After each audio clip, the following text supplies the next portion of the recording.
আমরা সব সময় তেলে মাথায় তেল দিই, কিন্তু যে সময় যে জায়গার তেল দেওয়া দরকার এই সময়টা দেই না। আজকে আমি খুব মজার একটা শাক রাঁধেছি এবং মাশাআল্লাহ খুব বেশি মজা করিয়া। এই শাকটা আমার খুব বেশি পছন্দের, জেলাও রান্ধা হইলাও আমার মজা লাগে। আসসালামু আলাইকুম, হ্যালো এভরিওয়ান, কি অবস্থা সবার? আশা করি ভালো আছেন। আমি আল্লাহর রহমতে ভালো আছি। প্রথমে সবাই ওয়েলকাম জানাই আর আমার পেজ এবং নতুন একটা ডেইলি ব্লগও। যে যেখান থেকে আমার আজকের এই ব্লগটা দেখা শুরু করছেন সবরে অসংখ্য ধন্যবাদ। আর আমার পেজও নতুন হইয়া থাকলে অবশ্যই আমার ব্লগিং পেজ সাবরিনাস লাইফস্টাইল পেজও একটা ফলো দিয়ে রাখবা নতুন নতুন ব্লগ দেখার লাগে। যারা ব্লগটা ইউটিউব থেকে দেখরা এবং চ্যানেলটা এখনো সাবস্ক্রাইব করছেন না তারা অবশ্যই চ্যানেলটা সাবস্ক্রাইব করে দিবা।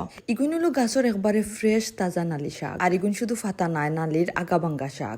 আগাবাঙ্গা নালি শাক দিয়ে বেশিরভাগ সময় পানি শাক রান্না হয়, খাইতে মজা লাগে। ই টাটকা শাক ইগুন সন্ধ্যার সময় গিফট পাইছি। আমি আর সকাল করে অপেক্ষা করছি না, সন্ধ্যা পরেও লাগি গেছি শাক রান্দার। আজকে কি আলু হইলো শুকনা বাজি করতাম। আগে নালি শাক আমরারও ক্ষেত করা হইতো, টুকটাক খাওয়া যাইতো। আমি বাজারি সবজি এবং নিজের ক্ষেতর সবজির মাঝে তেমন কোনো তফাৎ বুঝতাম না। আমি উল্টা আরো বাজারি সবজি বেশি মজা পাইতাম। কিন্তু গতদিন নালি শাক রান্দিয়া বুঝছি বাজারি আর ক্ষেতর মাঝে কতটা তফাৎ।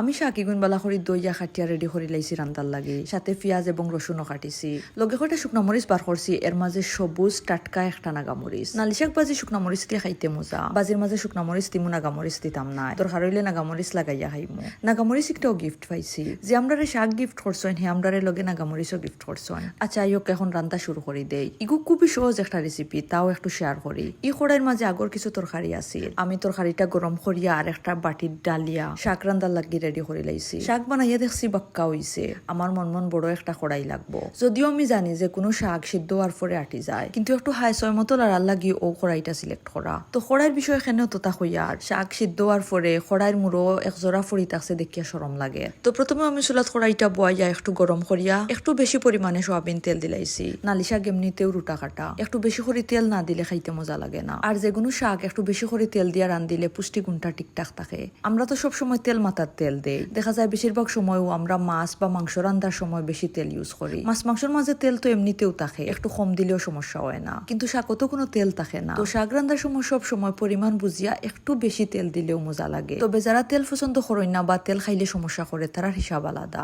আমি বাড়তি মশলা কোনো সময় পছন্দ করি না, বিশেষ করে মাছ মাংস বা কোনো জাত সবজি। তবে যে কোনো শাক রান্দিলে আমার একটু বেশি করে তেল এবং পেঁয়াজ লাগে। আর সাথে শুকনো মরিচ হইলে তো কোনো কথাও নাই। আমার শাক সিদ্ধ হয়ে গেছে, এর চেয়ে বেশি আর রান্না করতাম না।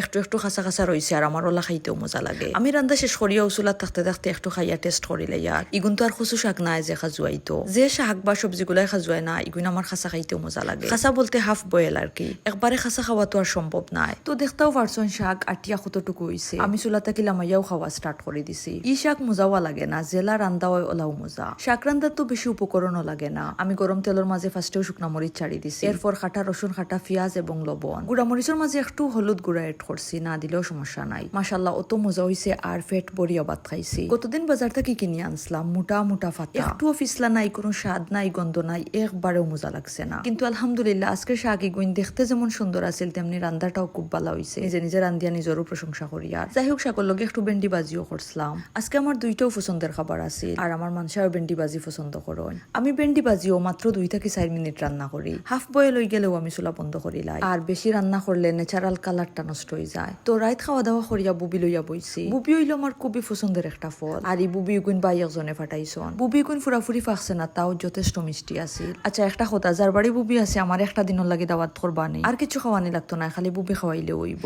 যদি একদিনের লাগে দাওয়াত করাইতে অবশ্যই আমার লগে যোগাযোগ করবা। আজকের ব্লগটা অতটুকুই, দেখো জীবন নেক্সট কোনো ব্লগ। সে পর্যন্ত সব ভালো থাকবা, সুস্থ থাকবা, নিজের যত্ন নিবা। আল্লাহ হাফিজ।